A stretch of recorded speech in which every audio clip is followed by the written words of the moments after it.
Okay, we're here on day 2 of the Mount Washington trip. A lot of you have asked about the living quarters, and I just kind of wanted to show you what those were like. For the most part, it's more or less what you have at home.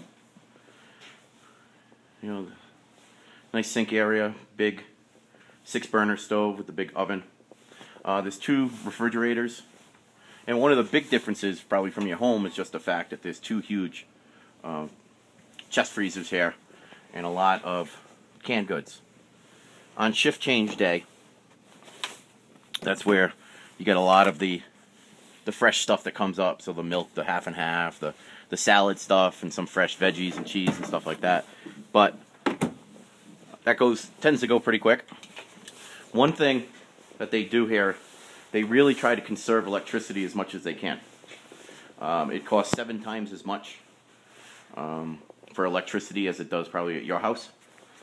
And you know, right now it's warm in here.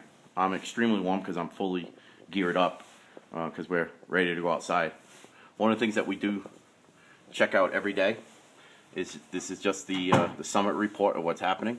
Right now we have wind speeds of 74.6 miles per hour, so we're less than a half a mile per hour away from oh no, we're just over a Category 1 hurricane with some wind gust up around 80, and in the 24-hour peak about 6 o'clock this morning we had a gust of about 95 miles per hour, just over 95 miles per hour, which actually is a Category 2 hurricane.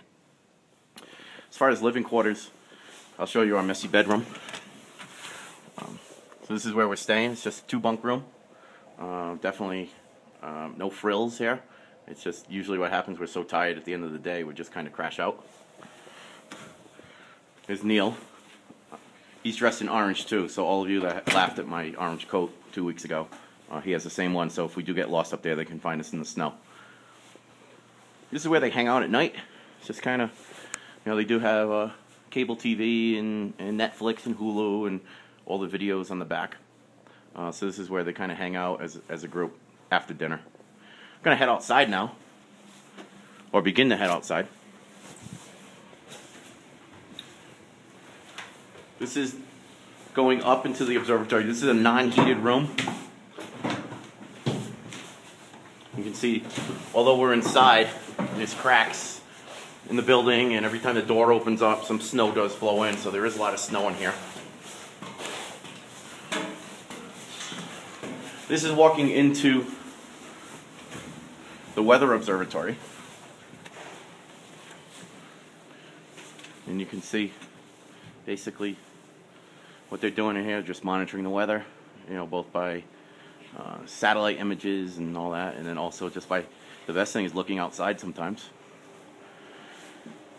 This is headed over toward State Park. Any of you that have ever come up in the summertime, this room looks a lot different than it does now. There's usually hundreds and hundreds of people in here. This is one of the gift shops in here that you can see is definitely closed right now.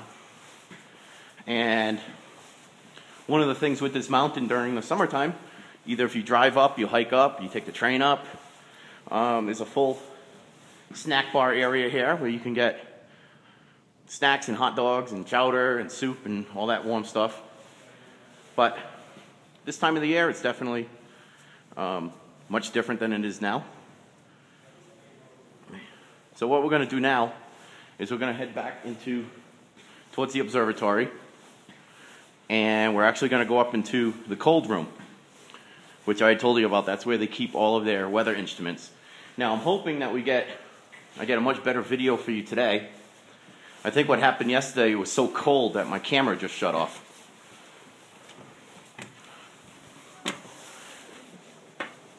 So hopefully we won't get that today.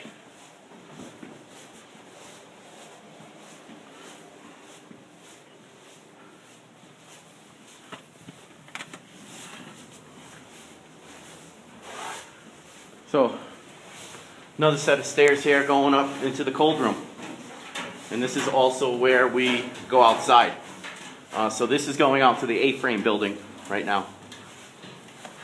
Camera might get a little shaky as we head upstairs. You can see the stairs are very narrow.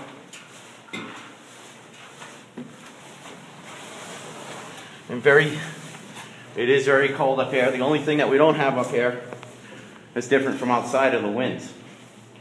Now they keep all the instruments in here because one of the problems that they have is if they're constantly taking the instruments in and out, you know, you can have condensation build up and stuff, and it can damage some of the instruments as well.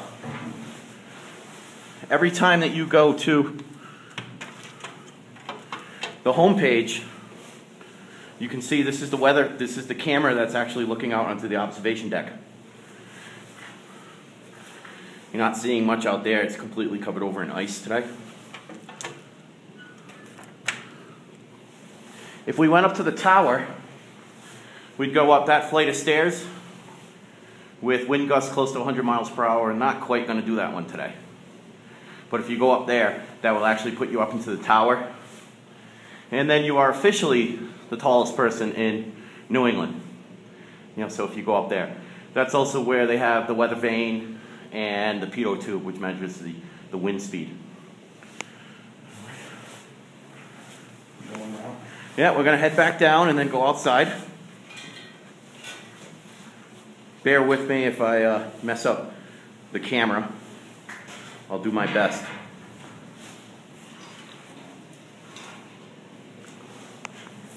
You can see it's a very tight fit going down. Now basically I'm wearing full gear. I do have long underwear on as a base layer, and the job of that is to pull moisture away from you. Even with temperatures like this, we still sweat. And above that, or over that, I have a heavier set of long underwear. And then uninsulated ski pants. Really, they're hiking pants. I don't like to wear anything too bulky because once you start exerting yourself, you do sweat. And as I've told you before, nothing is cotton. Cotton kills up in the, even all of you that go skiing, cotton kills. Definitely not something that you want to be wearing. Basically, for the top, I have the same thing. A wicking shirt. Neil's wearing the same thing as well. Give you a sense what he's wearing. We have glove liners, and then we also have our gloves. I'm wearing gloves today. Neil's wearing mittens. And then above that, he does have his heavier coat on. A lot of times when I go hiking, I'll start off wearing a heavy coat, and then once I kind of get warm, I'll put a lighter coat on, more to just to shed the snow and the ice, and if it is raining, any rain off of you. One of the big things that I mentioned in my video yesterday is you really do need to wear a face mask up here. Because any exposed skin really can freeze. When you're dealing with temperatures 40 and 50 below, I mean, as Neil just said, you're going to really start feeling that tingling and that tightening of your face. And it actually begins to hurt. And actually what we found yesterday, anytime you stand in the wind, I mean, it just feels like even your face mask is just being pushed into your face. Goggles are huge up here. They really are needed. Not only to protect your eyes from flying debris and snow and things like that, but the other thing is it has UV protection. And one of the problems that you can have up here is sun glare. We probably won't see that today, but although you can still get hit pretty good with the UV light on a cloudy day. So what we're going to do, we're going to go outside. This door actually broke last week. The winds were coming against this door so strong it actually broke the locking mechanism off. And I hope you can hear that just as Neil opened up the door. We're going to head outside. This is the A-frame. Much different yesterday. In the video that I showed you yesterday, you could see for almost forever. Early in the morning we were able to see the Atlantic Ocean way off in the distance. We could see into Canada. We could see all the states. In New England, really, if you looked out, you could see so many of those states. So many of the little towns here in in New Hampshire you could easily see. Now we're still, for right now, doesn't seem too much, even when Neil's just kind of standing there comfortably. But you can the reason for that, we are completely blocked by the wind right now. And what I'm going to ask Neil to do, and you're going to see it, is actually to go walking out.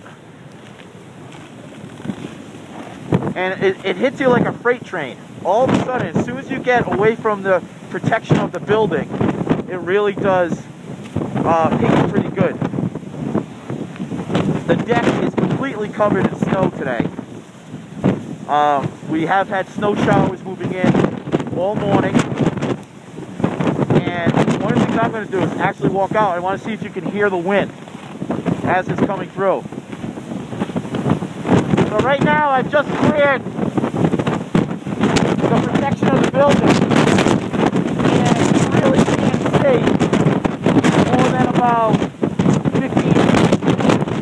If you come up here today, you're not seeing much up there, it's right orange sky. We're going to kind of head over to the southern side now. You can see it's bouncing. Even though it's sustained winds, it's the gusts that hit you every now and then that really takes you for a loop. Of my hand. And hopefully the battery won't freeze as they were doing yesterday. This is the State Park building here, the back side of it. Once again, much different looking in the wintertime. Even all the snow yesterday was not here. It was just more ice. Visibility is probably 20 feet at best. It's just really bouncing. It's so hard right now that at times it kind of hurts. For people summiting the mountain, this is the last stretch right here. This is called the Crawford Pass right here. And this is leading up to the summit. There's the summit marker right there. And there's Neil headed up to the summit. Really, we're walking directly into the wind now. And this is a time light. What happens is that it hits you. It's like a little pistol.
Easier going down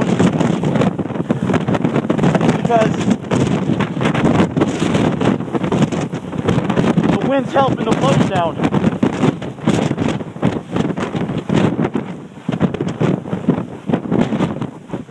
And what I'm going to do here to close out this short video is find some protection here behind some rocks. It's definitely cold up here. Visibility's really dropping now. I'll shoot another video in a little bit. We're gonna go out and have a little bit of fun. All right, be good at school. Be kind to one another. And take care of each other, okay? I'll talk to you soon. Bye.